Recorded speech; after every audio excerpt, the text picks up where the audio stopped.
The year is 1986. The place, a dark alley in New York City.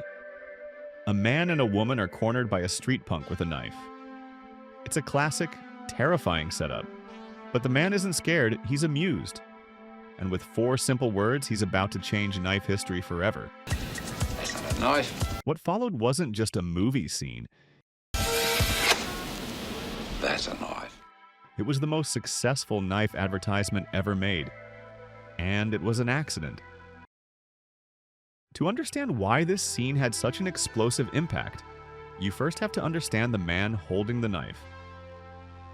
Mick Dundee was the ultimate archetype, the natural man, a mythic figure from the primal, unforgiving Australian outback, dropped into the heart of the most modern, cynical city on Earth. In an era defined by Cold War tension and the slick confidence of Wall Street, there was a deep cultural yearning for something authentic. Mick Dundee was the answer. He was a fantasy of simple, honest competence. The scene in the alley is a perfect miniature of this conflict. The mugger represents the city's version of danger, loud, aggressive, and built on posturing. His weapon, the switchblade, is a tool of fear. But Mick doesn't play by the city's rules. He doesn't respond with fear or with equal aggression. He responds with amusement. He sees the switchblade not as a threat, but as a child's toy. A cheap imitation of a real tool. His famous line, "That's not a knife," isn't a boast. It's a statement of fact, delivered with the patient confidence of an expert correcting a novice. And then the punchline. The reveal of his knife isn't an act of aggression. It's the end of the discussion. The mugger's blade was a question. This is the answer. It's so overwhelmingly superior that it becomes humorous. It doesn't start a fight. It prevents one through sheer, undeniable competence. That is the fantasy the scene sold.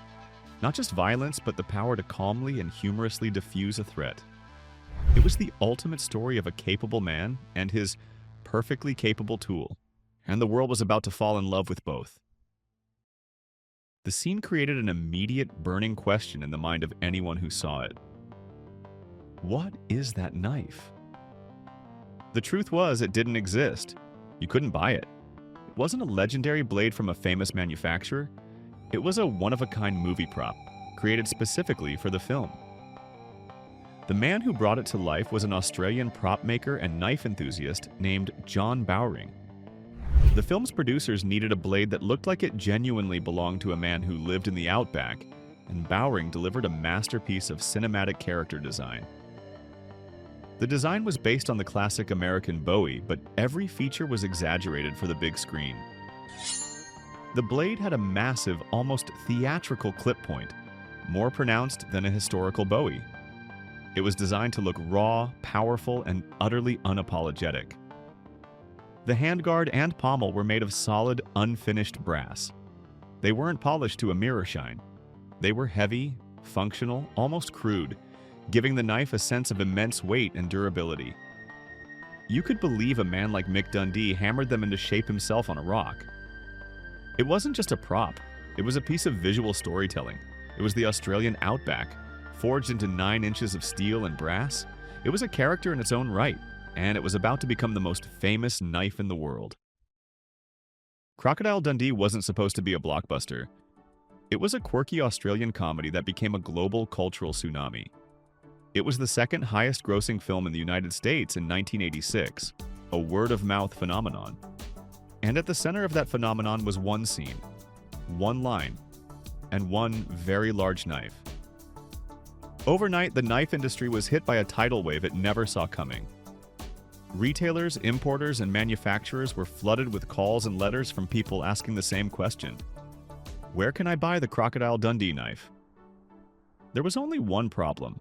The knife didn't officially exist. This wasn't like modern movie merchandising, with tightly controlled licenses and official replicas ready on day one. This was the Wild West. It was an open market, a gold rush waiting to happen, and the industry scrambled to respond.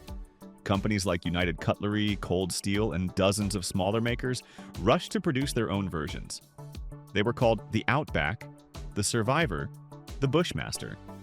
The names changed, but the formula was the same. a massive clip-point blade, a heavy brass guard, and a rugged leather sheath. And they sold in numbers that were previously unimaginable. It wasn't just knife collectors buying them. It was college students, construction workers, office dads. People who had never bought a large knife in their life were now spending money to own a piece of the legend. It's estimated that millions of these replicas were sold worldwide. There was no official merchandising deal, no marketing campaign. The movie did all the work for free. It was a perfect, accidental, multi-million-dollar advertisement that created a global market out of thin air. But why this knife? Why did a movie prop resonate so deeply with millions of people? Because the companies weren't just selling a piece of steel and brass, they were selling a fantasy. The 1980s was an era of growing complexity. It was the dawn of the digital age, a time of corporate ladders and a world where a man's worth was increasingly measured in abstract terms. The decade was also dominated by a very different kind of hero, the hyper-masculine, muscle-bound action star. Rambo, the Terminator. They solved problems with machine guns and explosions. They were forces of pure, overwhelming power. Mick Dundee was different. He wasn't a super soldier. He was a competent, charming man who was perfectly at ease with himself. He didn't use overwhelming force, he used the right amount of force at the right time with a smile on his face. The Rambo knife was a weapon of war. The Dundee knife was a tool of confidence. And that massive blade was the ultimate symbol of his philosophy.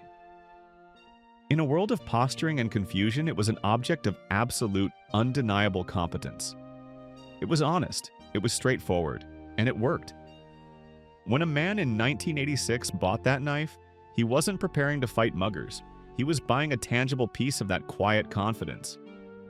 It was a heroic power fantasy, a connection to an archetype of masculinity that felt more achievable and more charming than a one-man army.